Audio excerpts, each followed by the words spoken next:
Go get 'em! We want fish! We want fish! We want fish! We want fish! We want fish! We want fish! We want fish!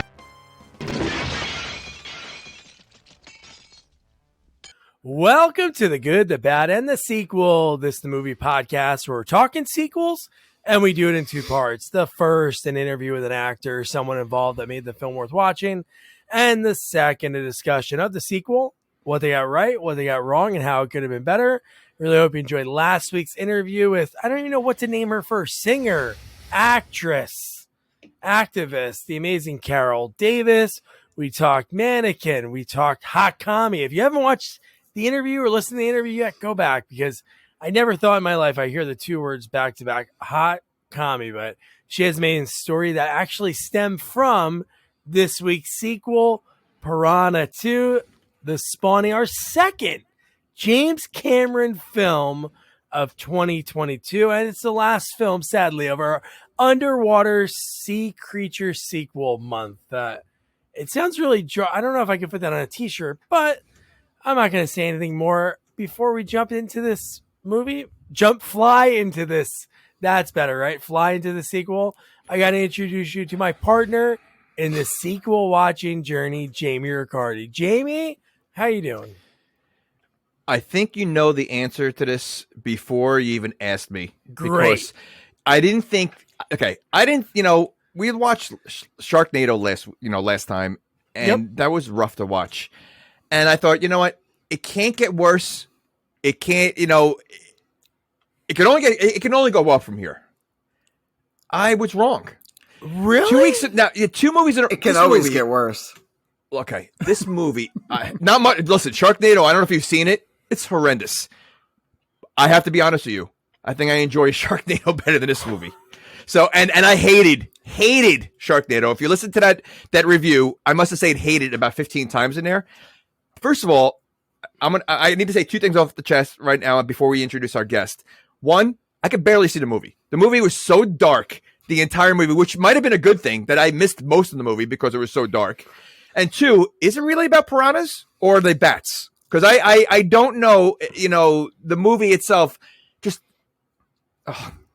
we'll get into the piranhas. Tyler from Manhattan, when he gives his little exposition, when we find out who he really is, he gives this little thing, and I'm like, really? That's how they're going to explain this whole thing to us? Within 3 sentences, we should understand everything, but we'll get into it. But before you go, did you like the movie? I enjoyed it. I think honestly, we'll get more into it, but visually, I know it was really dark, and I think it was just a YouTube version online, because it's a movie that's hard to find. There's only special Blu-rays. Oh, I wonder why, because no one's watching it. But visually, shot-wise, you can really see what James Cameron's going to do in 4 years in Terminator and Aliens. You mean by the bubbles of the constant underwater scenes that don't show anything but bubbles and noise in the background? You mean that? Yes. You know what? After watching this movie, I was like, you know what? This guy is going to make a good movie like Terminator 2. Without a doubt, I can see him really advancing because, see? I got news to you. I didn't even know this was James Cameron. I thought it was a low budget, no name guy. There's no way I would have thought James Cameron because this movie is horrible. He did. And Lance Hendrickson is in this movie? Does he comb his hair in this movie at all? It looks like it's a mess the entire movie. I do think it's it's on the verge of losing it. I think he starts going bald the rest of really short the rest of his career. So I think he was on the edge. This is the last time he had hair. I think he said to his barber, "Give me the Gary Busey." Gary Busey. He was in the last Sharknado, and that is the voice of this week's review guest. He's battled Munchie. Munchie Strikes Back. Ghoulies Go to College. Rocky Only the V. good movies. Only the Rocky good movies. Don't forget, is it?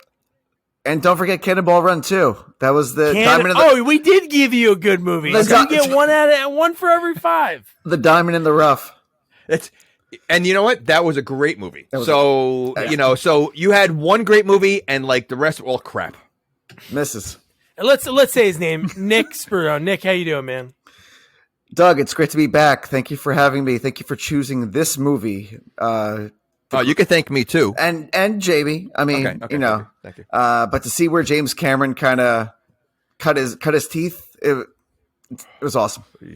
Yeah. Ugh. You're welcome. And then wait, so wait, hold on. You like the movie too? I mean, I don't want to give anything away. I mean, we got to discuss, but I like that. He keeps close to the vest. You reveal it right away, and everybody's I can't. Oh, another Jamie. Jamie's gonna poop all over this. I like the whole suspense. time. But no, this movie, obviously, what we know is obviously as sequel experts and people who love movies, this movie only came to be because Jaws did it great. So Jaws came out. Because of that, Grizzly came out. Then because of that, Alligator came out. And because of that, Piranha came out. So it was just going off. And you get those vibes of Jaws. Even the music in this is like a rip on Jaws. It just sounds like instead of playing the really low note on the piano, in this, they play like a high note on like a violin or something. That's all that sound is that we get for the suspense. It was very Hitchcock. It was very Hitchcock. I thought like Bernard Herrmann did the score. It was a very like string, like very like the I didn't like the very like the stabby, like almost like the shower scene in Psycho. But I do think Piranha, the original, was a remake. So I think Piranha came out before Jaws. Because I think the Piranha, yes. So I think the Piranha that was the first movie to this one, I think is a remake of another one that might have came out before that. Wow. Because they remade Piranha in the 90s, and then they remade it again for 3D. Well, I don't know if it was it wasn't a remake. It was a sequel. That was a third. No, that was 3 Double D. Yeah, it was It was a reboot. 3 Double D is the sequel. It's 3D and then 3 Double D. Okay. Can it really be a sequel though? If it's a piranha, right? I mean, outside of having what these piranhas do in this movie, I mean, you really should only be one movie. I mean, it's no Jaws. Wow, we just lost all the piranha listeners and piranha owners and everything. I get it. So let's get right into it. So this movie opens up where we get 2 divers going into a shipwreck. And the one thing I hated in this movie, and I almost got to the point of, I'm trying to think of what movie we reviewed, that there was like so many times there was like 3 or 4 minutes of nothing. I almost got to the point with this to fast forward, but I'm happy I didn't, because this movie gave us underwater fellatio. Hold on. With no oxygen. Yeah, that was they just went down there to bang. Okay. So let's before we get to that. So this shipwreck that's throughout the whole movie, it's the most rusted piece of whatever you want to call it in the ocean. Yet everybody keeps swimming near it, in it, around it, touching it. Like, shouldn't it be like a hazard almost? Like, yeah, well, not Adrienne Barbeau. Annie says not to, right? She looks just like her. Like, it's unbelievable. It says don't go near it, but everybody just goes near it no matter what. Yeah, but doesn't she bring a whole scuba group down there? Or they went on their own? Down to it. No, right. The whole guy goes on his own. Okay, so clearly, though, they were scuba diving close enough to it. So if she was really worried, they would have went to another spot in the island. I feel like down there, Cameron at one point was like, man, this like Titanic would be an awesome movie to make. Like that's what inspired him. It's like, oh man, imagine if you can get like a crew down there to do Titanic and then boom. It is crazy thinking about this. This movie was made in 82. So 13, 14 years later, he is doing principal photography on Titanic. There's a lot of like references to future Cameron movies. It's kind of like eerie to think about, like when this movie came out to like conjunction when those other movies came out. But yeah, there's a few of them. I like it. I love that Nick's doing his homework, paying attention, really diving in. So let's just talk about. So they're in. Not even like I'm totally. That's fine. Underwater fellatio. You want to do it? Go ahead. Right? Go ahead, kids. Okay. Is that possible though? If you're underwater, wouldn't you be drinking water at the same time? Not if you hold your nose. Is it? You had to do a quick transfer. Well, your mouth is open. So I mean, so you'd be sucking in water. You'd be choking. You said it. I'm not even going to say anything. I'm talking about choking on water. You'd be choking on water. So now you're saying sucking, choking. I didn't say blowing, that. You said blowing. it. You said that. I'm saying you're underwater. They take the oxygen tanks off. They're not breathing. Well, they are breathing. They're breathing underwater. But let's not even talk about that. Like, that obviously happens. No. That happens, which is like, but what's even more frightening was her foreplay is to grab his ginormous knife. Then I guess you take that diving just in case you fight a piranha or a shark, or you're cutting coral. That thing was so big and it was way too close. But she cuts his like little undies off. Like, how was he supposed to, like, when, I mean, I assume they thought they were going to come out of the water at some point. Oh, that is true. Well, they went at night like everybody else does. I mean, it looked like a pretty busy place. I mean, that resort or wherever. I don't know. Yeah, but it seems like everybody likes to go in the middle pitch black night. Everybody. Like the whole movie. Everybody goes, like, they don't do anything during the day. It's like, all right, let's wait until it's the darkest, most dangerous time to go out. Now it's time to go out. And again, they're doing this they're leaning on that rusted, disgusting boat. Like, I mean, seriously, like, I don't, and not for nothing. So we see our first piranha or whatever it is down there. I mean, I don't even know if we're the piranha at this point. Yeah.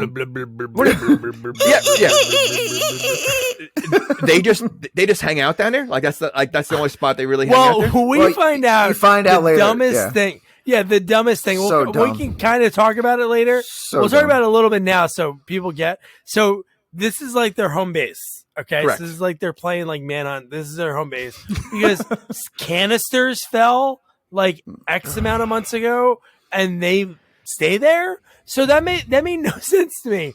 Why are they there only? But then in other parts, they're everywhere else. Everywhere. And on land? And when they're later on, when there's two people swimming in there and they come out, the people swim away, the piranhas don't chase them. They stay in their home base and the other two get safely to the boat. Like they stop. So they don't go too far unless like they're going together as a team to go indoors. And then it's okay. Exactly. They bite her flipper. That's all they do later. But no, so then we get like the blub, the red filter. They get eaten up. And like, I think the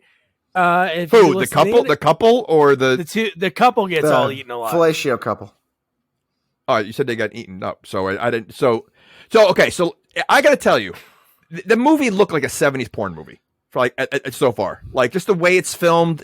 I know I didn't realize it was I think it was 81. It was filmed, right? So like 81, 82, yeah. Okay, so I didn't know the year it came out. So I'm watching this. I'm like, this is like, I mean, again, you have the 70s porn mustaches. You have the small little Speedos everywhere. It was such a 70s kind of like pornish kind of intro, I thought. And you're right. No, it was 81. Yeah. So no, it did have that vibe because I think if you really think about it, a lot of those movies had that kind of vibe, like those low budget like creature features, I guess. Well, you also had the one guy who's wearing like the tightest something that you actually might see, you know, a little something more you wanted to see. So, but it screamed like very like low budget Italian horror movie. And when I did my research, it kind of makes sense why it looks like that. Wait, why are you saying Italian? Because there were Italian like horror movies back in those days that had that same kind of vibe. And there was a lot of Italian people that worked on this movie. Yeah. There's also a lot of Italians that wear Speedos. That's very Euro. Very Euro. Wait. So you watch a lot of Italian horror movies? I don't watch them, but I know that they're exist. He did his research, Jamie. I did my research. Don't be kicking. I didn't know it. I didn't know Italy was big on horror movies. Oh yeah, dude. Oh yeah. There's like a whole. Really? I can't think of the one guy's name, but our buddy Matt Quinn, I'm sure, is listening right now, and he's gonna message me on Twitter and say, "Dude, I forget the guy's last name, but there's a big genre of like Italian horror, but that's how Carol met her Hakami boyfriend. He was like the assistant to the cinematographer on this, and then the people that worked on this movie, the special effects people, worked on a Bond movie just before this. There were special effects in this movie? Yeah, blah, blah. Oh, what do you mean? We saw some, even though it didn't look good. Okay, first of all, I don't think we saw one piranha. We saw a half a piranha eaten. I saw a lot of flying in very quick videos. I don't know if we saw one piranha. It looked like they just took a bunch of like those Billy Bass things that used to be. I felt like I was watching the bird. I felt like I was watching the birds. Wings. Yeah, it was like the way the bird. It was like the way the birds used to attack in the movie. That's how this was. You don't really see the birds too much. You see a quick pecks here and there, but it's like you don't see and I feel like you didn't really see the piranha that much, or whatever they were. Yeah, we'll get into like when they talk about what happens to them. So then those two people that thought it was smart to bang in a shipwreck, they're dead. Now we got to daytime. We got a boy fishing. He goes back to the hotel. Can we just talk about that guy running real quick? That guy's run was hilarious to me. Just they left the camera on him for way too long, and it was he had a Seagal run. He ran like Seagal. It made me laugh to no end. I was just very funny. See, Nick's getting this, man. He understands. Oh, he loved this movie. All right. I don't want to. I'm not spoiling anything. Don't. So far you got a lot of detail. I think you really enjoy this movie. Yeah. Listen, when I come correct, all right? Whoa. Oh my God. How many? We're 16 minutes in. We said blow, suck. Oh, God. I didn't even. Oh, never mind. Go. On where we go. Yikes. Now, Yikes. we're going to lose Gerber as a sponsor. My daughter is not allowed to listen to this one. Okay. This one gets an 18+ rating. 18+. So then how about the weirdness that is when the boy goes back to the hotel room and we get a slow pan. Okay, hold on. Okay. This creeped me out so much because there is something going on. Yep. Okay, because in the beginning it was like I was a little weird. I'd be like, all right, maybe he's the pool boy. Like you don't understand the relationship, but when I found out that's his mom, that was an issue.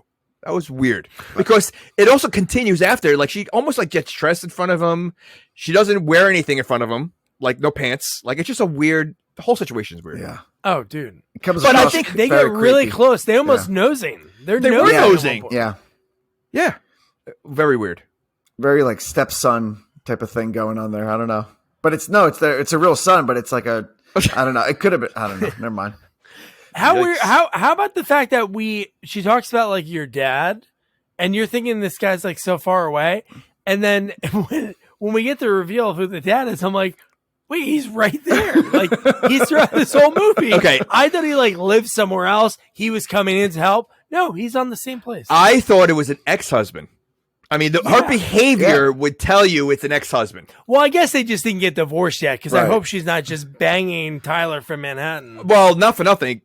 He doesn't seem that concerned about it. Yeah, her husband takes it very well. I mean, like he at first looks like he gets a little. He looks like he gets annoyed. Right? Like, he doesn't look because he doesn't even mention it the rest of the time.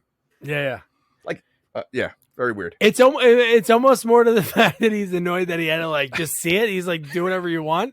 But no, it seems like they're maybe like trying to work things out, or maybe he cheated, so she was getting back at him. I don't know. Why would he cheat? She's Adrienne Barbeau. Wait a second. You're saying that they're trying to work it out while she's sleeping with the one guy that's been hitting on her the whole movie.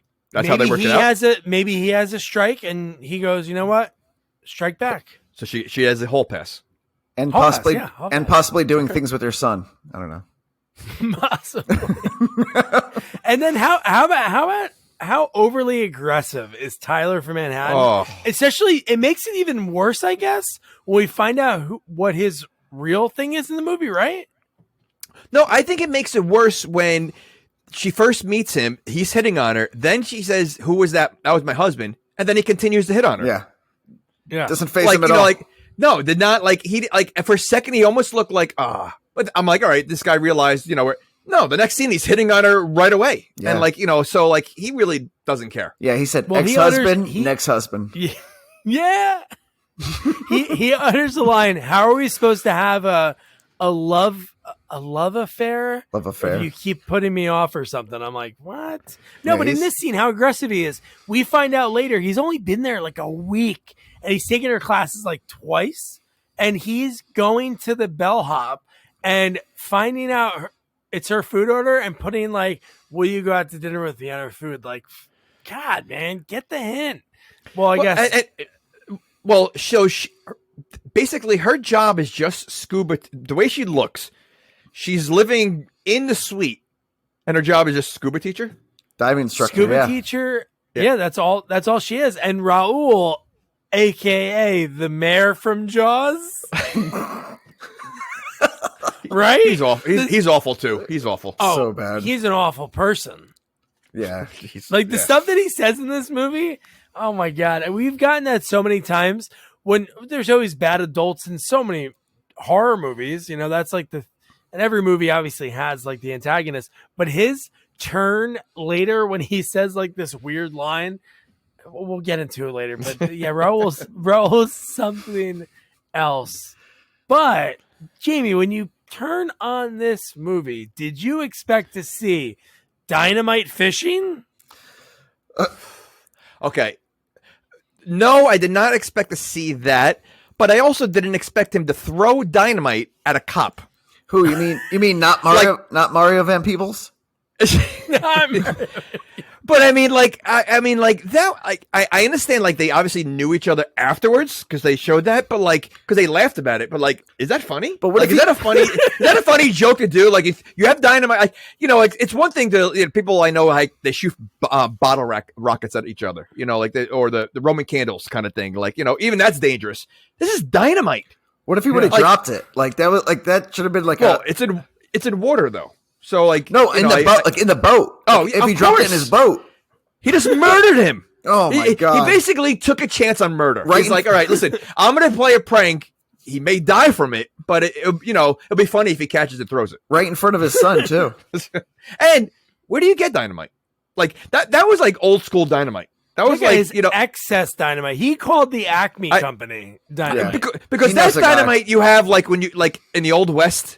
When they're like, trying to blow up the mine carts or all that kind of stuff, whatever. That's what the dynamite that was. It was like old school dynamite. Where did he get it from? Acme. Oh, okay.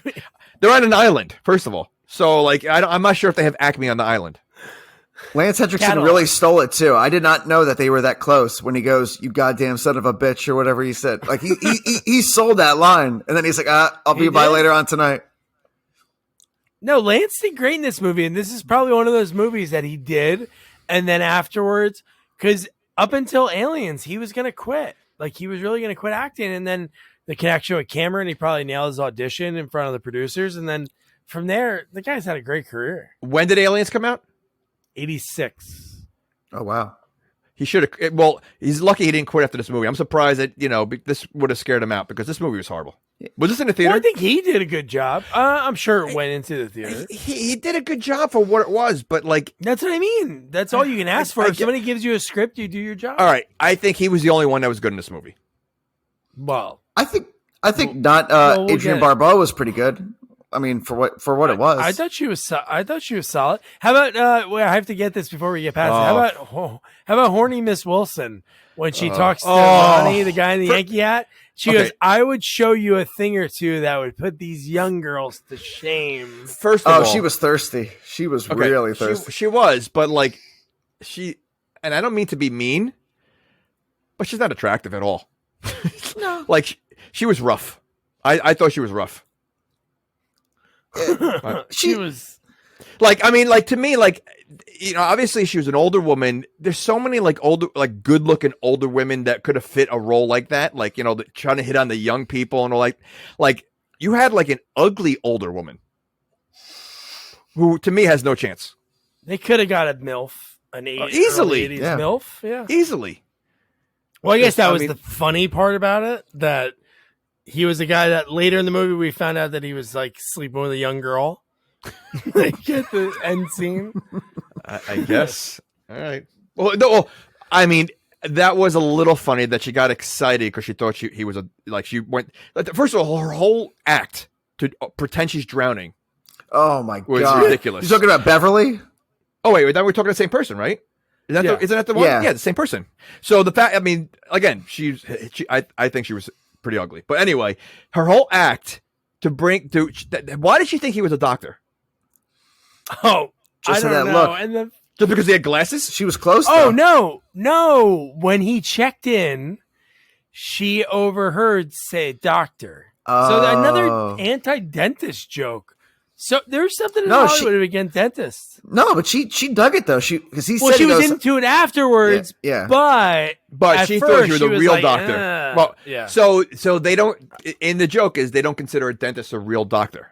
Right. Seinfeld did it. Anti-dentite. Yeah. Hangover. Hangover. Yep. Do you think dentists are doctors? Yeah, I love all dentists. I love anybody that listens. Is that why they call on the Muppets Dr. Teeth? Oh, maybe. Yeah, it's a good shout. Henson's probably speaking of teeth. The chompers on Beverly. She was excited when she heard dentist. She's like, "Wow, I need some work." Yeah, free dental. Free dental. Oh my god! And then right away, like the son. Again, it's not like we had any like knowledge that he knows. Obviously, we find out later his dad's the captain. It's Captain Steve Lance Hendrickson.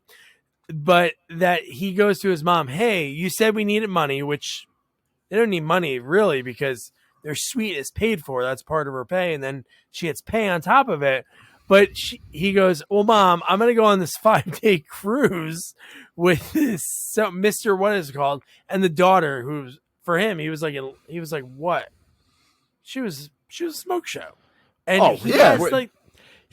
I did not like the son at all. He was annoying. He wasn't, but yeah, the daughter is 100% a smoke show. Yeah. So I don't see that attraction. No, that's what's crazy. The end scene, because even a cut to that end scene, she doesn't say a line like, hey, you want to go get out of here? It was nothing like that. Yeah, but she was staring at him the minute he came on that boat. So he knew. She's been on a boat with her ugly father for how many months? Wait. Who looks like he's never been on a boat in his life. No. I know. Never. So like he just looks like he bought a boat and never used it ever. That's what because he clearly was clueless. Clearly. He's that dad that like overheard her daughter say something about like boats and just wanted to do some kind of bonding with her. So he was just like he was rich, so he's like, I'll buy a boat. She likes boats. Buy a boat. Where's the mom? Oof. She drowned on the boat. She's the one looking for young guys dentist? at the pool. The doctor? Oh my god! Oh, that'd be a well, cool. No, not the doctor. She is Mrs. Wilson saying, "I'll put all the little girls to shame." Yeah, that's what I meant. I'm gonna say no because considering what the daughter looks like, no way. Seeing what the father and then what Mrs. Wilson looks like, I'm gonna say no. Genetically, that's not possible. Yeah, correct. So. Oh my gosh. So then we get Raul, who is basically the mayor from Jaws 1 and Jaws 2. And he has some lines later in the movie that I wrote down. But his first line when he talks about when he's talking about the Grunion night, the running of the Grunions. The Grunion, yeah. And he goes, the reggae band is supposed to start at 8, which means they'll arrive at 9. This guy has scumbag written all over him. Oh, total scumbag. From the moment he opens his mouth and comes on screen, it's like, yep, you're not good. Doesn't it seem like this is the only hotel on the island? This island is so tiny that Annie only, which annoying, her name is written Anne.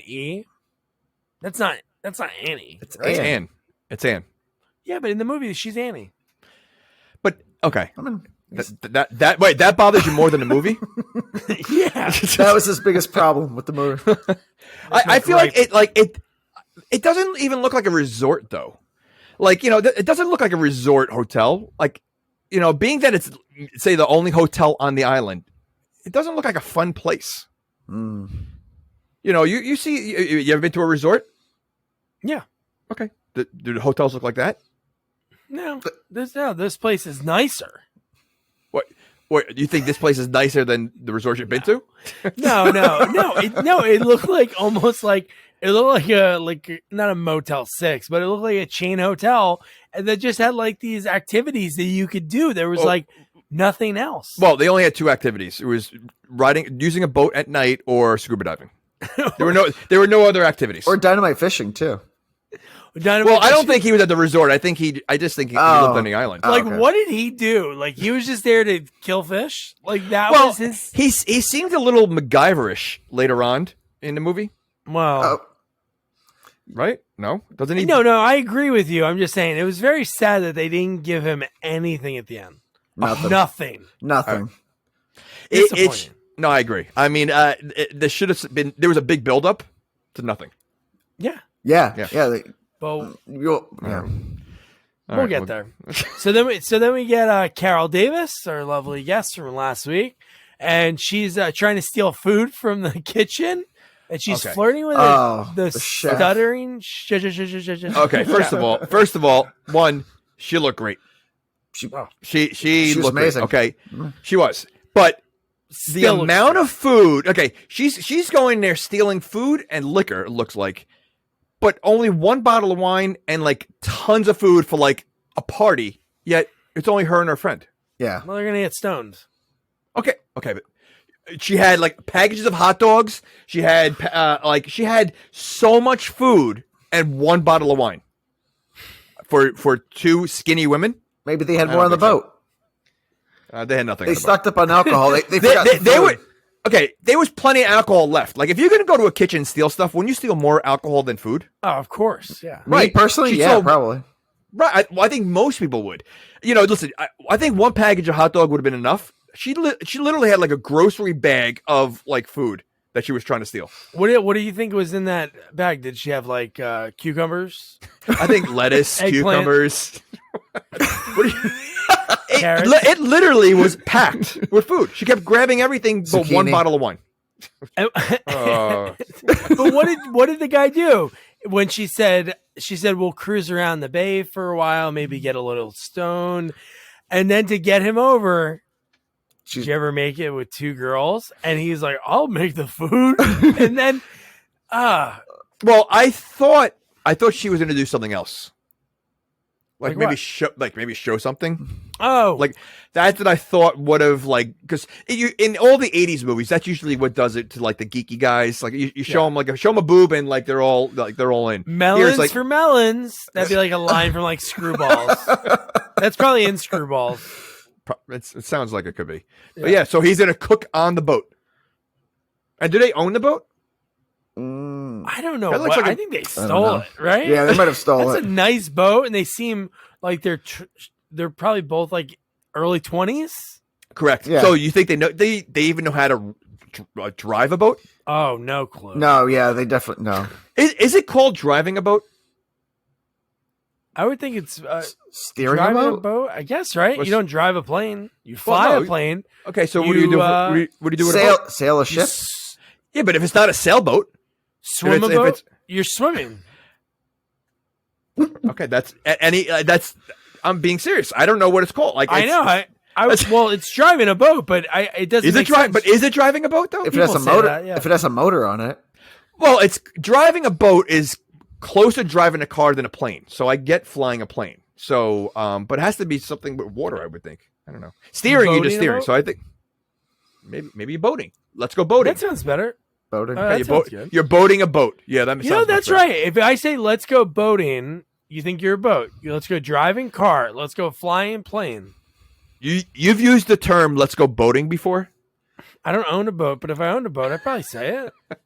Okay. If there's any boaters listening, tell us what it is. Is it boating, driving? So you think say like I'm driving a car, I'm flying a plane, I'm boating a boat. Yeah, that makes sense. In my head. Yeah. Okay. And tell us, voters, at Sequels Only on all social media. Check us out and tell us what you think. So, yeah. So we can cut ahead just to piece those scenes together. When the stuttering chef shows up, he's not too smart because he falls for the old give me the stuff first.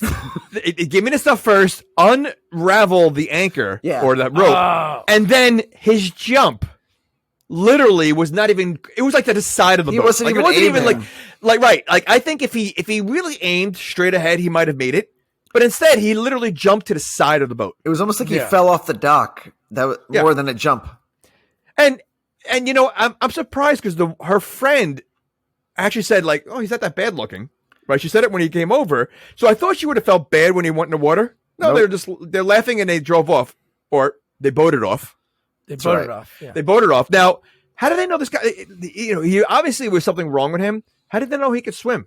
So they basically left him there to drown. I know. That's what I was thinking when he fell. I was like, they're gonna have to throw a little buoy, a life raft. Then they're gonna bring him onto the boat. I thought that was gonna happen, but no, they just left him. They just yeah. So another murder. It's all right. Karma. Yeah. Maybe the piranhas watched and they were like, "Nah, cool, dude. That's messed up." They didn't waste any time with that. Like I would think they would have had like just a bigger part going on. And no, and again, late at night, pitch black. Let's go boating. Yeah, we'll get to that part in 1 second because I have that clip. That's the only clip I was able to put together. So then we talked about Steve and Annie, how they're actually together, and he's the cop on the island. And dude, the fact that this is where we get to Annie doing her first diving class, and this is when Tyler from Manhattan is total creep, because he even says, "Do you dive on the first date?" She's never heard that one before. It's her job, buddy. I want to ask this: is it really her job? Because she took. Now, I've been to resorts and I tried going scuba diving, but my wife is not a great swimmer, so she couldn't do it. So I only went scuba diving in the water, in the pool, to test the tank out, and then they went out in the boat. I don't think they would take people right away deep in the ocean to a rusted boat area where that was. Like, I don't think I just think they needed a job for her. I don't think, because she's not a good scuba diver herself. You know, she's not. I don't think so. Oh man. Well, maybe Raul liked her because he gave her the. That's what I mean. I think because she doesn't look like it. First of all, she gave no instructions. She just gave them all tanks and she put them right out there. This is it's the action park of diving schools. That's what it is. That's what she didn't know if anyone could swim or not. Jamie wanted an extra 3 minutes of footage that they cut when they're like, "Okay, you put this over your mouth. You know what? That would have been more entertaining than the movie. And just sign this waiver, and we're good to go. Let's go."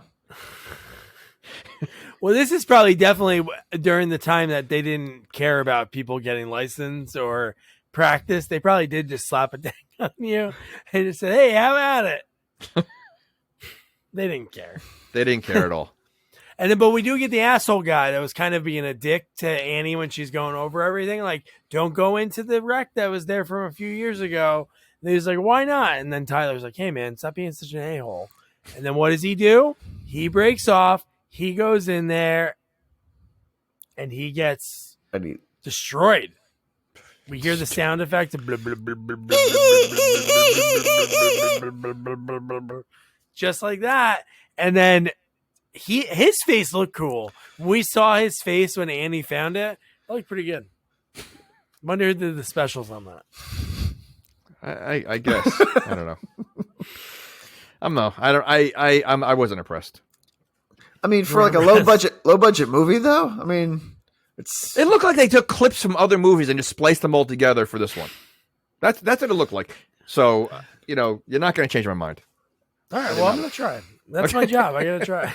Okay. And then, so Annie's out of the water after she sees the body. They call Steve, say that there's a body at the beach, and your wife was the one who found it. And then how about when he's grilling her, and at the same time, Tyler from Manhattan is being very touchy-feely, like on her arm. Like, it made me feel uncomfortable. But he's like, "Did you see a shark? A moray eel? A barracuda?" And she's like, "No, I'm an expert." It wasn't one of those. Like, she's yelling at him, which it's true. If she went to school for marine biology, like, back off. Oh, she would know, of course. Yeah. But she also, and this happens in every single movie, there's not a lot of remorse with deaths going on. No. There's a lot of death in this movie again. and people they act like nothing happened. They're forgotten very quickly. Yeah.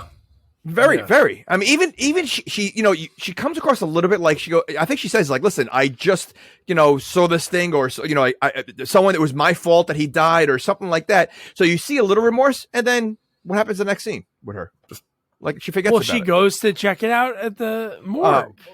Well, I mean, but she goes. It's sort of like a date. Like they kind of went on a date there. Well, no, he's creeping. Yeah, but she lets him. Yeah, okay, he's clinging. He's clinging hard. She accepts it. She could have kept saying no. Oh, well, she should not have to say no multiple times. Yeah, he needs to just get like. Okay, hey. but she eventually said yes. Did she not?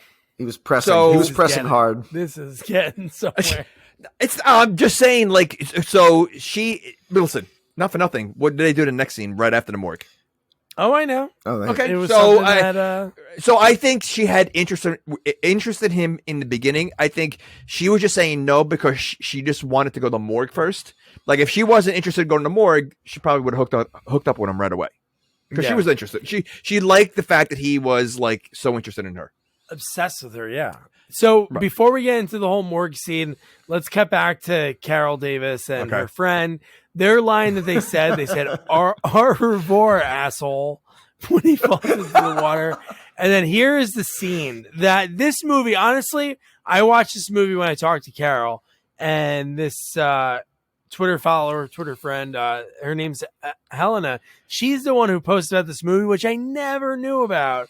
And then that's why we're really doing this, because I reached out to everybody that I could on Twitter. So you're saying that I should blame her?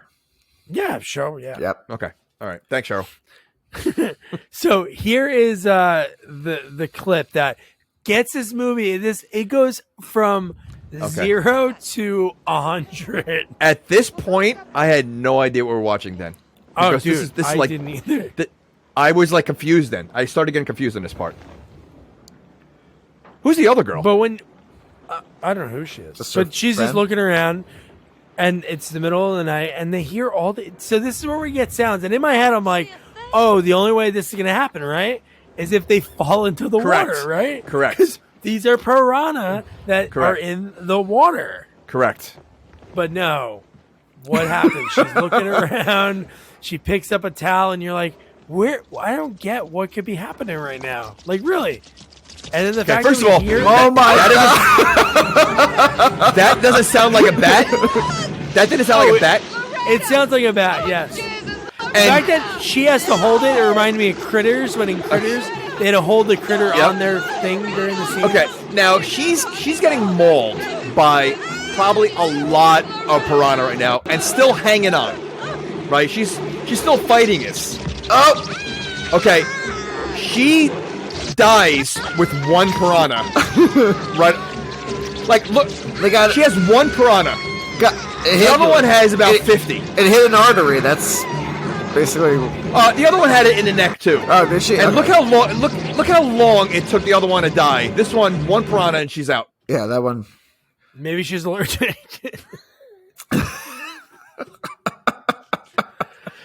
Okay, that would make sense then. Okay. Yeah. Okay, so at this point, after seeing that, because I had no clue what this movie is. Well, I figured it was about piranhas, but then I'm thinking like, all right, what is going on? Because I wasn't sure they were piranha at this point. No, like, is there like another creature in here that? Yeah. Well, I thought maybe like, all right, now we're gonna have like a battle of piranhas and something else going on. That's what I thought. Like Kong versus Godzilla? Like a Kong versus Godzilla, yeah. Bats versus piranha. Okay, now I'm in. And then they start. Now I'm in? And then there's like a splicing, and then it's how the flying piranhas. Well, speaking of splicing, I think I saw that dark, like when the old movies, when you see like a little, like where they splice the movie, you could see it multiple times in this movie. Oh, yeah. Oh, totally. Because this is the director's cut. So I'm sure this is something that I'm guessing Cameron did at one point, or the other director that directed 25% of the movie. So. Gotcha. Okay. Yeah. Yeah. Apparently they didn't get along too well. The producer and and James Cameron. Well, Cameron wanted to use all the film possible. And back in the day, as we learned from our buddy Sam Furstenberg, film costs a lot of money. That's why all Canon films were under 90 minutes. because film anything above that when you had a cut was a lot of money. What was the budget for this movie? Oh, I don't know what It was so. From what I heard, it was 500,000. But who told you? Wait, are you hanging out in the same bathrooms as Jamie in Hollywood? My inside sources. Whoa, hold on. Wait a second. First of all, I don't hang around bathrooms. I don't know where you're hanging out, but it's not bathrooms. Maybe Nick might be, but I'm not. No I'm comment. sorry, Nick. Tell me what your inside sources say. So yeah, the budget was 500,000, but they only used 300,000 of the budget. That makes sense. Wow. Don't know what happened to the other two, but less. that's a lot less. So much so that the cop uniform that Lance Hendrickson, he actually had to pay a waiter for his uniform, $75 to get his uniform, and he put his little badges on it and stuff. That's a waiter's outfit. That's pretty cool. Nick, you rock, man. I got some. Awesome. This is why Nick is our bad movie expert. Yeah. I'm the research guy. I'm good at research. Good movies, he'd be frozen right now. His Hollywood insider wouldn't even answer the phone. Nope. He'd be like, no, I'm not meeting you in the dark alleyway. I only talk bad movies. Variety doesn't pay me enough. Nick, going forward, no more good movies for you. Wait, no more good movies. Only student films. We kind of alluded to this before, like with Tyler from Manhattan, like creeping on Annie when she's going to break into the morgue, which is a real morgue. It is. Carol told me they used a real morgue. They had no budget. Yep. Legit morgue. She said they used to get really high in it. Were there real dead people in there? Like, I mean, like when they were like that. I don't think anybody lived on this island, but maybe there's a dead person. Wait a second. So there's a morgue on the island? I mean, yeah. If there's a small island with a resort, you really think they're gonna have a morgue? It's a shed. When it's the action, when it's the action park of resorts, you need a morgue. Yeah. I mean, the fact that they have a worker, a cleaning lady there. Was she a cleaning lady? I don't know. She was I think she was a nurse. For who? The dead people? Yeah. Because she was hanging around the morgue. So what is she? Why do you have a nurse at the morgue? Well, I don't know if she was. And why'd she have a stick? A morgue attendant. She had a stick or something. Weapon? It was like one of those like fish bunkers that you used, like they used to hit the fish. But so okay, wait. So she. Yeah. I mean, I thought she was a nurse, but then I was thinking, like, why is she hanging around the morgue? It's the morgue hospital breakfast nook. She's on night. Okay, she's on night duty. Okay. If I ever get sick, don't ever bring me to the hospital that's right next to the morgue. I would not. I have a feeling that I may not make it out. How about her explanation when she's pissed at Annie? She obviously knows Annie from being on the island. Because Annie's in there taking the photos because she wants to do her own research, which I'm sure the coroner has some kind of like research and like he knows a little bit about like fish attacks but her line when she goes, I let another man in here last week and he said he was family. Then I walk in and it's goddamn Halloween. I'm like, what were they doing? Well, how soon did you think she was going to get killed as soon as you met her? Oh, dude. Well, again, I did not think she was going to die because why? Because she's on dry land. She's far from the water. Why would us as viewers think she would die? Well, okay. Oh. So I thought she was going to die. I don't know how because I definitely did not think the way she did, like, or the way they were hiding. I guess. Oh yeah, they were hiding. Was that again like, another? I mean, from what? Aliens. Yeah. But like, okay, so we need to talk about this, right? Is this the next scene? Well, you forgot about the one important thing, the credit card they used to get into the morgue, and Tyler goes, "Never leave home without it." The same Jason Lives line, but this came before, but yeah. Yeah, that was an American Express slogan, right? That was yep. Okay. Yes, but that comes back later. So these piranha things. They're hiding and waiting for their chance to come out? Well, yes. Let me explain. Let me just give like the little thing that Tyler from Manhattan. So big reveal. We'll talk about it now. Tyler from Manhattan is not just there on vacation from Manhattan. He's there because he worked on like an underground secret program that took Piranha, which Annie talks about it in the next scene before they have sex. Correct. She talks about, they did it during Vietnam and they put him in the rivers to kill people. So he was like sort of involved in a newer version of that plan. But God damn, this is a crazy movie. But no, he says we spliced them. So they spliced Piranha with Grunion, which can fly. They have like wings. What's a Grunion? I've never heard of a Grunion before. This movie. Grunion's. Wait, what movie is that in? There's a movie, a pretty popular movie that I'm sure you've seen. That was the thing at the end of the movie. They go see the Grunions like go on the beach. I don't know. It's not American. Grunion. It sounds like it would be like in like Dark Crystal or something, or like or whatever, like what Labyrinth or something. Yeah, something like that. Like I don't know what a Grunion is. Like, is that a real animal? Not even that. Those two lines. But then the third part that he adds in, he goes, "We also gave them the ability to live on land for a little bit." Like what? Because the fact that you alluded to it, the fact that the Piranha is playing peekaboo. First, we get the jump scare when the arm peekaboo. Falls. Oh my! Yeah, that was good. That was good. She looks up. And then we see the friggin' Piranha in his body, chest alive, burster, and it murders her. But no, that isn't the craziest part. Yes. Okay. You're reading something? Yes. So I looked up Grunion. Yep. The Grunion looks like a fish. It looks like an eel. So that makes no sense. It has no wings? Well, you're not going to be able to see. No, it has no wings at all. So it looks like a fish, like an eel fish. That's what it looks like. So it's a real thing. But if they're telling you that they spliced it with a piranha, so they spliced two fish together, which creates a flying fish, and it has wings now. Right, that creates a flying fish. Okay, that makes sense. Like, why didn't they say we spliced the bat right with the fish? They should have said that. Yeah. Then I'm in. No, let's do a Grunion. Then you're in. Well, no, it makes more sense at least. I'm in for making the sense because they use much as it could make sense. Which no one knows what a Grunion is. No. So right there, they're already using something that no one knows except for the Grunion experts. They're the only ones that know, and anyone else doesn't know. It just didn't make sense. So that's what they did. It doesn't make sense. So why would they? With me? Why would they want it? Okay, so they're making it so they can also go on land. Are they thinking they're going to be able to train this thing? I guess they're hoping that however they get it to wherever, maybe it can be a killing machine. But I have to mention this now. Both of you guys, what did you think after you saw the piranha inside the cadaver of the dead body kill her? What did you think? What would happen next? If I give you 100 guesses, would you have thought what would happen next?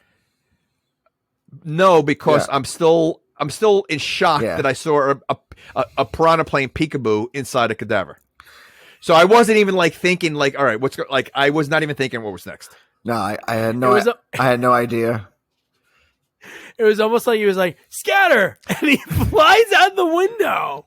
Okay, so let's discuss this now because we're led to believe that this piranha was hiding inside a cadaver. First of all, how did he get in there? Oh, he was hiding in the body. Nobody checked. Okay, no one checked that. And the fact that he waited for the right moment for other people to leave. Smart. So that he actually, or he or she, I don't know if it was a female piranha, that he basically waited and said, "All right, the lights are off. They left. There's only one person here. I can handle this." The scheming of the piranha was ridiculous. It waited until it knew there was only one person in the room, and it already had a plan to escape. Yeah, I'm going to do this, and then so now you're telling me how far is that morgue from the water? So at this point, the piranha's just flying around like no one's just like a bird back to the ocean where the sunken ship is. Could you imagine a whole scene of the thing flying a half mile? I would rather see that. I'd rather see that than to see, because again, the piranha also knows where home is. Yeah, it's smart like that. Oh, yeah. Okay. Yeah. Well, I guess if a piranha could hide in a cadaver, it's definitely going to know how to get home. It's like salmon when they go home. They know exactly what stream to go to, and they know everything. Yeah.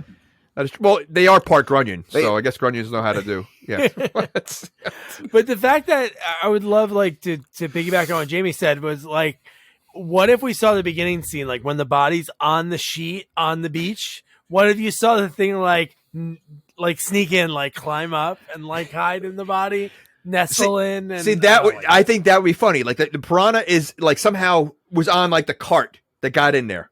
And then all of a sudden he hears the nurse coming and he's like, you see him like going back and forth, like, where am I going to hide? And he quickly dives into the cadaver as his hiding spot. I think you know what? I think we have an idea. I think we've never seen this before. We've seen Scary Movie. We've seen Not Another Teen Movie. We've seen Disaster Movie. All these Hot Shots, Loaded Weapon. All these but like no parodies. Creature.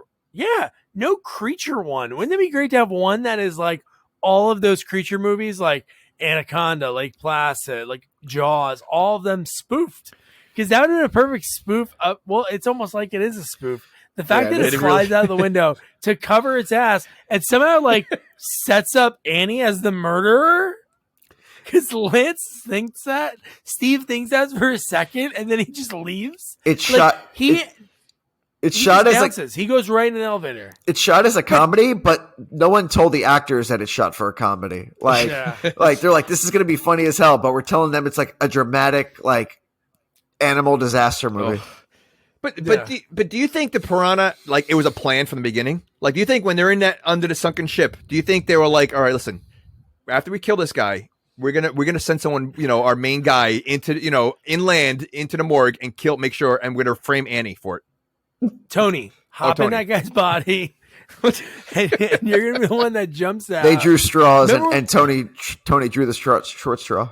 Are you saying Tony because you said it's an Italian horror movie? Ooh. So yeah. Okay. All right. Hey, Tony, get over here. Oh wait.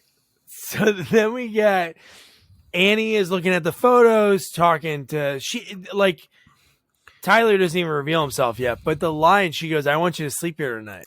So and her line to him was, "We don't have to make love or anything." And again, they just saw a dead body, and their first thought is like, "Let's go make horny sex." Man. Wait, hold on. He didn't say that.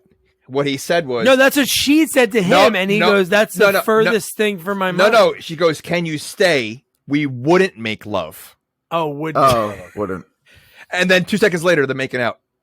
Oh yeah, like it really, like she didn't waste any time. Like all right, it's not like she said like we wouldn't make love. You sleep on the couch, I sleep here. Just stay. Keep me comfort. No, we wouldn't make love. Now get over here and let's start making out. Yeah. And then it was very slow piano music playing. And then what do you do from that? Let's cut to the abandoned boat where Carol Davis and her friend are dead.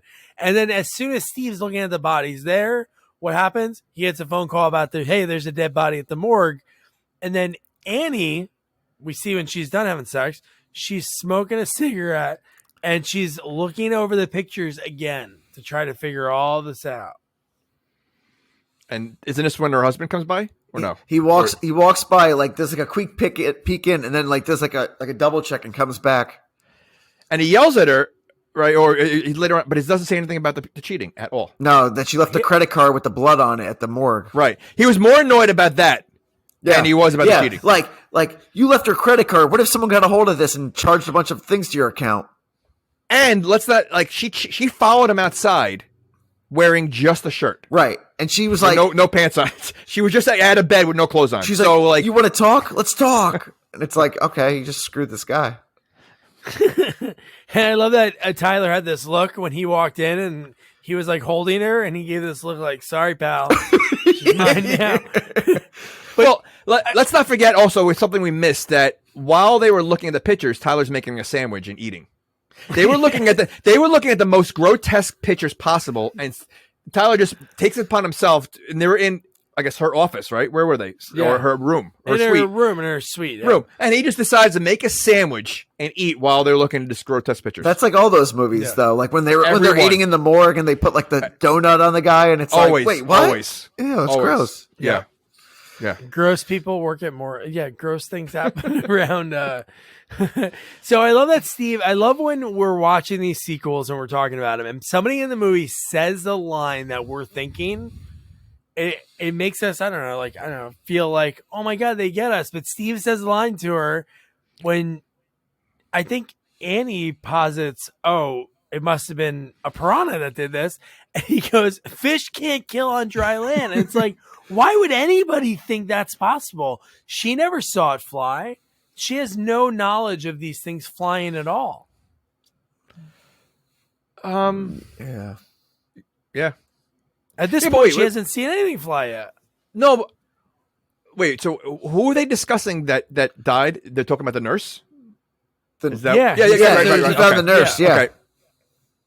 Right. Okay. Yeah. You know what? I didn't even think about that. I don't know why she even thought that. He said, I have 3 bodies, 2 on a boat, and then 1 at the morgue. So no, he has no. And then, wouldn't you be creeped out at this point? Like, she doesn't seem concerned at all. Does he think that he does it? That she did it? It almost sounds like he thinks almost like he he does. Like, and then could leaves. you have done this? He goes in the Well, yes. I don't think he. No, I just think that I think he thinks she's careless, and I think she's not. She's responsible for the deaths, but not directly responsible for the deaths. That's what I don't think she thinks she's a murderer. But she doesn't seem concerned. She doesn't seem afraid. In fact, she does the complete opposite and goes swimming alone. Oh my God. Well, that's it a little bit, but first he says, "Don't leave this hotel room." No, but that's her direct response. And what does she do after? In a second? She puts on a spaghetti strap bikini outfit.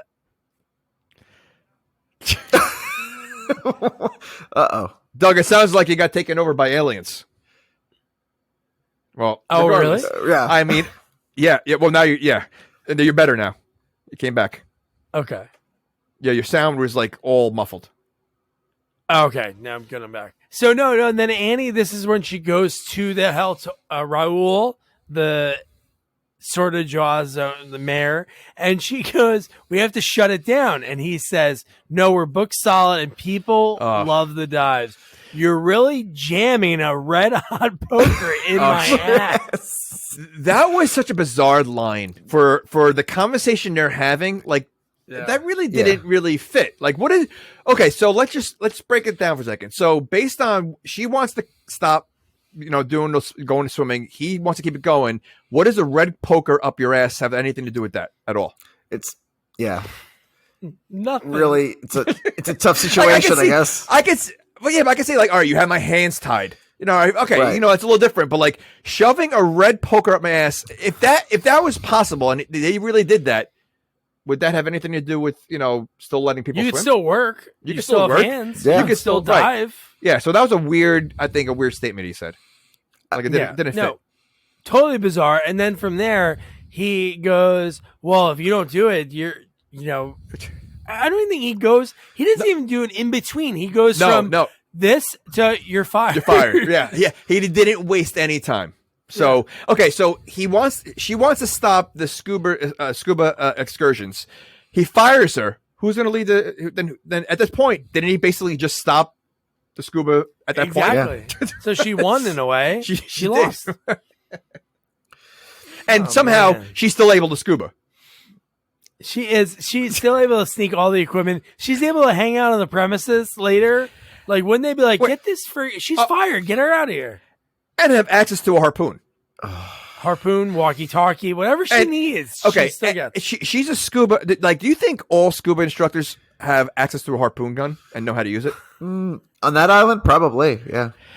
And if you really think it's piranha, do you think harpoons are really going to work? You have they're pretty small piranha, right? They're not like huge fish. I'm not sure that your accuracy and speed on shooting a harpoon is going to nail a piranha. Right. And she saw the damage that these things have done. Why would you swim? Why would you go right to that spot where they're all staying? Like, it didn't make any sense. How did she know they came from the rusted boat? Did the Tyler say something to her about when they? Not yet. Oh. She just put it together. He didn't reveal himself yet, right? Okay. Well, he did. He did reveal there. himself because they made love before. No, he reveals himself not yet. On the boat he does. For us as the audience. I got you. He's on the phone. Remember, he's having your phone call. She's like, "Why do you know so much?" And he goes, "That's right." Okay. He's like, "Okay." I am who I am. And he tells her, and he goes, I'm a biochemist, and there were 4 canisters of piranha eggs. 3 were found, and 1 was in the shipwreck. So where are the other 3? They made it safely to where they needed to go, I guess. They made it safely back into the lab. Okay. All right. They're like, She does have a good line. We only lost 1. She has a good line when he goes, how about this guy sees that people are dying, right? He obviously made a phone call to one of his connections and said, oh, you know what? Man, this is really serious down here. I'm working with this girl, Annie. She knows a lot about it. And when he tells her, oh, well, I have to write up a report and go through the proper channels. And she's like, fuck the proper channels. I love that. That was very... Annie's not messing around. A couple times during this movie, she gave off like Ellen Ripley vibes, which was like pretty cool. Like she was like very tough and strong. Yes. Like her husband's like, stay away. And she's like, fuck that. I'm going to like go and like find out what's going on. You know, it's funny. My daughter saw one scene with her and she goes, is that the one from Ghostbusters? Sigourney Weaver. Okay. So she had like, she definitely had that early Ghostbusters aliens look to her. Yeah. The curly, like brown 80s hair. Yeah. Well, some would say she had it before because this came out in 1981. So Sigourney Weaver is the copycat. No, because Aliens came out in the 70s. Alien came out. Alien came out in the 70s, right? So who's the copycat? Okay.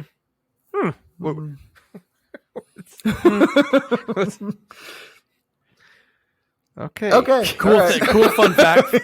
Fun fact. I just found. You ready?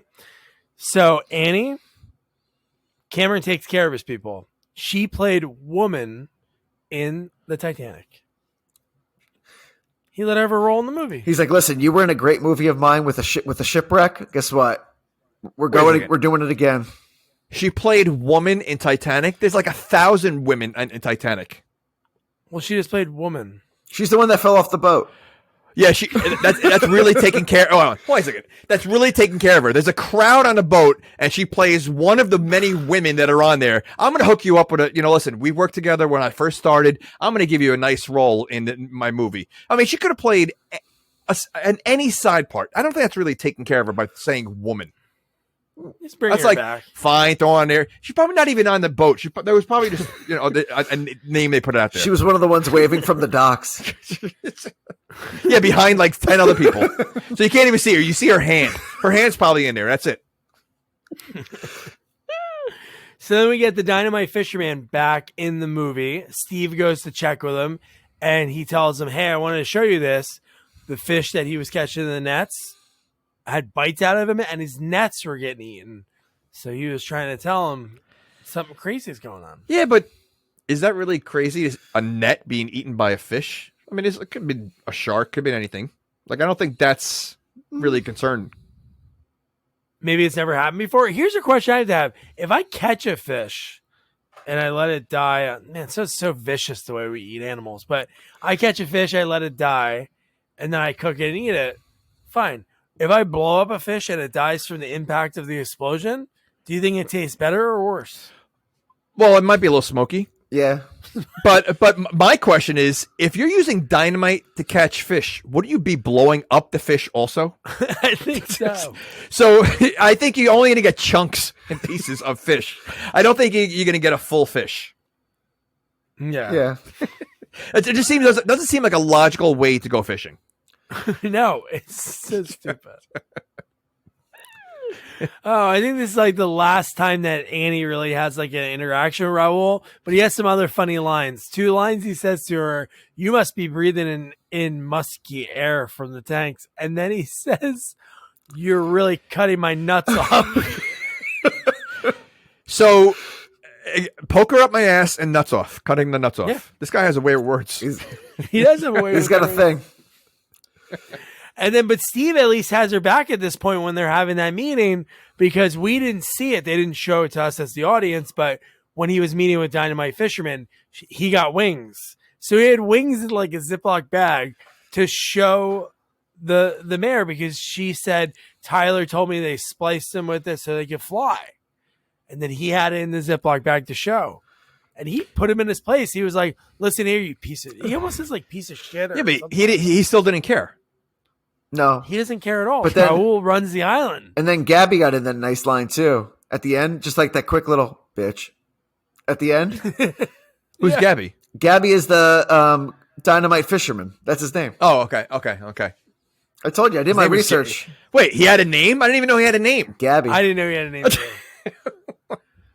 How about his son, man? What a way to go! Yeah, that part, another peekaboo. No, that was a peekaboo. That was a good one because he stuck his hand. He dropped his watch in the water, and you think like, oh shit, they're gonna get him when he goes in the water. Sticks his hand in, and it's like he's like digging around. I'm like, I'm waiting for any moment where him to be like, ah, and finds it, pulls it out. He's like, whew, found it. Yeah, and then he moves his sweatshirt, and it's so stupid. But do you think the piranha maybe is misunderstood? Like, because they seem to play a lot of like hide and seek. Maybe they don't know their own strength, and they don't realize that they're really because they are hiding constantly. Yeah, they are. They think they're like love. They're love taps. Like, That's so what like they're doing. Well, think about it. Like, why do they have to hide when they easily could have just eaten him from the water? They could have jumped out of the water and eaten him. Why do they have to hide under the just to make it more dramatic? They like a challenge. It's fun. Yeah. Okay. Well, is it really a challenge if you're hiding under? You're a piranha hiding underneath a sweatshirt. It's much harder at that point. If you're a piranha, if you're around a piranha that can hide under a sweatshirt, I don't think there's any challenge at all. I don't think you're making it. I don't know. It's harder than just eating him in the water. I guess. I know they do a pretty good job. I think no matter what, they have an easy job because they can fly and eat, they can hide and eat, and they can swim and eat. Yeah. No matter where you go, they're gonna find you. It's so ridiculous. They're gonna find you no matter what. And then we get Steve. Okay, so Steve cares about his son, right? I think this so. was I would say if we ranked the craziest parts of this movie, what happens later with Steve is pretty crazy with the helicopter. But he takes the helicopter. Okay. He seems to me there's only two cops, but he's the only one that to me like that really does much. Who's the other cop? There's another guy later in the movie that's on the beach. Oh, you're right. And he's talking to. You're right. Okay. Wait. So he takes the only helicopter. I was going to say who's to care about his son. Whose helicopter is that? That's Oh, Raul's probably. Okay. He really doesn't care about the helicopter at all. No. Oh, dude. He cares about his son. That's all he cares about. But but don't you think he could have done it like a different way where maybe the helicopter could have made it and he could have jumped? That first of all, you're on an island. Wouldn't you have a helicopter like in Jaws that can land on the water? Dude, let's talk about this right now. The fact that when he saw his son, which the son was like, I guess he slept with that girl because when we see the shot at night. When he talks to her dad is really funny too. Use the radio, jackass. Yeah. But when they wake up and he's like, oh, my dad's going to kill me, which it's still night. And then not too long later, when we already saw Steve talk to the guy, like Nick just said, use the radio, jackass. We saw him in the sky and it was dark. And then it's night, it's morning, like in no time. But dude, I had no clue when he said, son, wait, I'm going to come down to you. And I'm like, what's he going to do? Yeah. Okay, before we even get there, the son is laying down with the daughter, but you see the father laying down right next to them. Right? You saw him like in above, or like they were like, it was like a little wall and like above them. Like, so he was okay with all that. Like he was basically like they were sleeping next together. There's no walls there hiding it in front of the father. That's weird. It's an Italian movie, man. I mean, what do you mean? Whoa. Okay, hold on a second. So you're saying that Italians do it in front of their parents? Sometimes they do it with their parents. Look at that first scene. Whoa. What? Okay. All right. You know what? That first scene. All right, Nick. Have a good night. Yikes! We just lost every Italian. Listen, every Italian. I love Italian food. And Doug's co-host. Oh, no, you know what I mean. That the first scene of the movie with the kid and his mom. Yeah. Okay. All right. Anyway, super Italian. Super gabagool. Fresh off the boat. No, but when that helicopter is going and when he goes, Don't worry, I'm coming down. I'm thinking, what would be the things that he could do? I thought maybe he like puts into autopilot and throws a rope down to help grab his son. Autopilot. No, Wait, hold on. You think a helicopter has autopilot that it can just float there? Yeah, I'm sure there's something you can idle. I'm not sure about that. I don't think a helicopter could just float in the middle of the air with nobody in there. In 81? Probably not. It wouldn't be, today, probably. be long. So autopilot only has like 30 seconds. So, it can float for 30 seconds and then it's done. That's all he needs is to find a rope to throw to his son. No, not the other option. I'm going to jump out and this thing's going to go right to the freaking I thought it would have landed, like it was going to land on the water somehow. Nope. Like I just thought that would have been like, even if it's not a helicopter that can land on water, at least like try to like land it in water, and then if it sinks a little bit, it's probably like the way he just jumps out. First of all, super high, like it wasn't even close. And that thing is made with pure gasoline. That thing.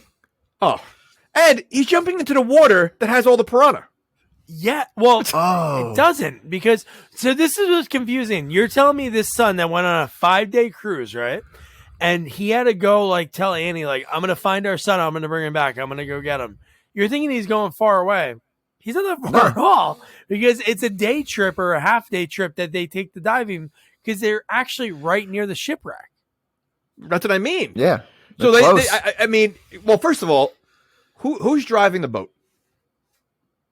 Oh, so it's driving the boat. The son is supposed to be doing the. Okay, but he didn't look like he was doing much except for hitting on the daughter. Oh yeah. So they literally were probably like not far from land at all. They were probably they probably just went halfway out there and just dropped anchor. Yeah, he was dropping anchor. He was dropping something. Whoa. Hey, yo. So Nick said before the budget was 500. They used 300. How much for the helicopter? Because that was a real helicopter going to the water. 250. That wasn't like a. You think it was a real helicopter? Oh, dude, we saw him jump from it. I know Unless that. they were that good at cuts. superimposing back in 81. He jumped out of that and then it landed into the water. That I can't imagine that. That had to be some kind of fake. If that was a prop and they could do it, but it looked really good. It did look good. No, it looked real, but I can't imagine if the budget's $300,000. I can't imagine them using a real helicopter and destroying it like that. Yeah. I can't. Like there had to be some. Yeah. I mean, you know what? I'd be curious to find out what that was. Yeah, I mean, that Italian crew did a great job on that stunt. It was something. I'm just, you know what? It had to be like I don't know. Yeah. It looks like a miniature because it cuts right before it hits the water. It looks like it could have been like a miniature, and then I don't know. I'll watch it again. I'll watch this movie again. I don't mind. Okay, you know what? So then, you do that. Yeah. Because I'm not. So now we get the dynamite fisherman. He finds out his son's dead, so he's preparing a lot of bombs. He turns into Rambo. That scene is very touching when he pulls him out of that water and it just holds him. And I'm like, it was a very touching scene.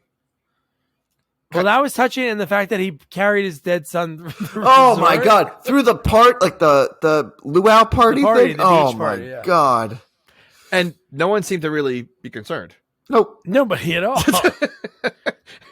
Like really, I mean, like they were just chanting, "We want the fish." Okay. So, what was going on with that party? I mean, I know we're not really there yet, but like, it became like a cult. Like it was a cult. Like the way they were chanting and like I was kind of confused. Like what was going on? The way they were going towards the beach too, like the water. How about the old guy cheating because he was so old? He was like, "I'm going to run to the beach first." Carol told me a funny story. The director, he was a Greek director, and he had a very thick accent, and he was telling all the Jamaican extras, "You have to say, 'We wanted the fish,'" and because of his thick accent, that's what they chanted because they were like, "Oh, we're just here to repeat this guy." So that's why it sounds like that for like the background. You hear the people go, "We wanted the fish." but all the resort people were saying it. Oh, yeah, no, everybody was, yeah. Yeah, so like, what would they would just call for dinner? Yeah, I don't know. I have to, when we're done with this, I'm going to look it up. There is a movie that has a whole thing that's about running with the grunyon. It's almost I don't know looking what like movie it is. It's almost looking like they wanted it like the sacrifice or something. Like it was like, right. That's how they were. That's what they were acting like. It became very weird. That whole like party part. Like I it was almost like a cult thing that was going on. They turned into like a pitchfork mob at one point. Well, they get destroyed. Oh my God. Obliterated. I love everything about that. The way they're flying, basically on like a stick, probably, right? And somebody's holding string, up like a cat toy. And you just see all these people just getting. The only one that was really funny to me was there was a guy that actually got, like, all the other people were getting bit, which kind of made sense. Like, oh, they get bit on the neck, jugular, they're dead. There was a guy that got impaled in the stomach. And that one was so funny to me. Wait, but you know what? You bring up a good question. They always seem to go for the neck. Yeah. They're smart. They do their research. That's how you get rid of They go straight for that artery. That's ridiculous. Like, I mean, they should have gone for like an eyeball. You see an eyeball hanging out or something. Like, the neck every single time. A couple of the bodies did have like missing eyeballs. Like, they did? Yeah, a couple of them. In the aftermath, when you see them, there was like at least one person with like their eyes out. Sorry, I don't know. Their eyes were out. I noticed. That's weird. I wasn't paying that much attention to this movie. At this point, I'm like, all right, how much longer? I was. I'm not kidding you. It took me about 4 sittings. I had to pause it. My daughter's like, Dad, you're never gonna finish the movie if you keep pausing it. I go, I know. I gotta do it. No, so the Dynamite Fisherman, like, one thing that was interesting when he's putting the bombs together, he sets the timer for 6:30, and that's when Tyler's like waiting for him. So it's like, man, Tyler kind of like knows more than he is kind of letting on, because even when he brings the dead body and he goes to Annie, when Annie's like, oh no, I'm so sorry, he's like, I'm gonna kill the fish in that wreck. So he has like all these bombs, and like you said, oh man, Rambo moment. He's out there after all the people run away and most people die and they finally get inside the hotel. He's there doing this one-on-one, and I'm like, he's going to take one out. He takes none out. And they all watch, and no one tries to help him. Yeah. No one at all. They're literally staring at the door, the clear door, watching him get murdered. And they're just watching. Yeah, it was really sad. Oh, man. It's like the end of the movie. I really thought there'd be more. Like, I was doing the same thing because I was watching on the train, and I was like, every time we moved the mouse, I'd see how much time was left. And even at this point, I'm like, how are they going to, like, end this movie? Like, really, what? We obviously had some idea when the Dynamite Fisherman said, I'm going to blow up that wreck at 6:30. But, like, I don't know. Like, what else could have been the ending of this movie? No, I think it's pretty clean. I think it wrapped up pretty nice. Wrapped up pretty nice. I got to tell you, the last note I have is that they're going to do that to the helicopter. At that point, as soon as that part happened, I'm like, I can't. I'm out. I'm just not taking notes anymore. Yeah. No, he's at this part. We get now. This is like Annie. You get a lot of underwater swimming. It's really Annie and Tyler, right? Yep. Annie and Tyler go back down again because they went down earlier, and they're under there. And man, Tyler gets it, man. Oof, bad. He gets it bad. And you know what? Not for nothing. Don't they ever wear protective scuba diving gear? Every single person that scuba dived in that area is all wearing bikinis, and male bikinis and female bikinis. Yep. No one wears protective, like, piranha proof. Well, not piranha proof, but I mean, scuba diving gear. The wetsuit, yeah. No one. Nope. They can't afford it. Raul is so cheap. He cares too much more about the Jamaican band. They have harpoon guns. I'm sure they can afford and a helicopter that you can just basically throw away. That is true. Raul's like, oh, so where's the helicopter I let you borrow? What helicopter? Oh my god! And then we get so that's pretty much the end of the movie, right? There's just a bomb that goes off. Yeah, underwater on the ship. They both get trapped in the boat. Tyler gets it. She gets out, and they're driving. They're driving the boat away. Steve and the kids, and she grabs onto the anchor and gets taken by the anchor away, which I thought that was pretty cool. There was I think. Go ahead. There was a lot of like shots, and I know it's like later on in his career, but like the abyss, very like abyss, like just the way just the way it's like feels. He loves underwater, so this is like maybe this is the first movie that spawned it to him. He also likes the female hero. Yeah, you know, it's a very Ripley thing. Yeah. But I think it would have been cool to have like at the end of the movie, you see like one piranha on the boat.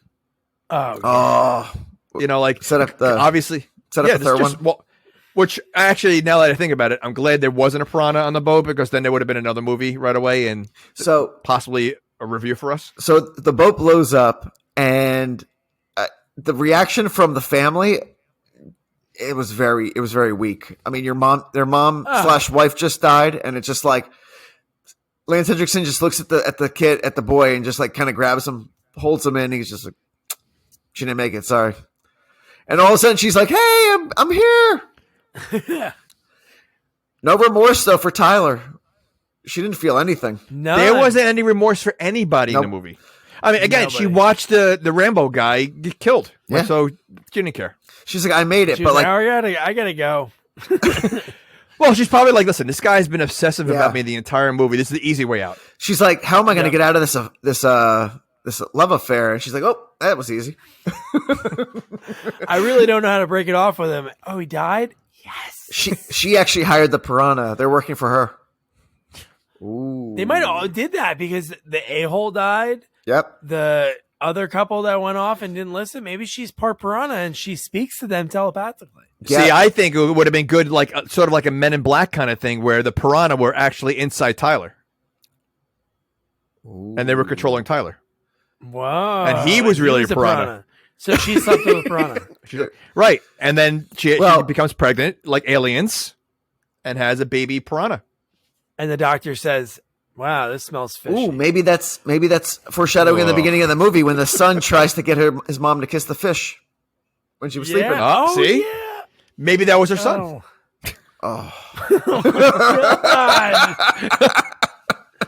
All right, so that was Piranha II The Spawning.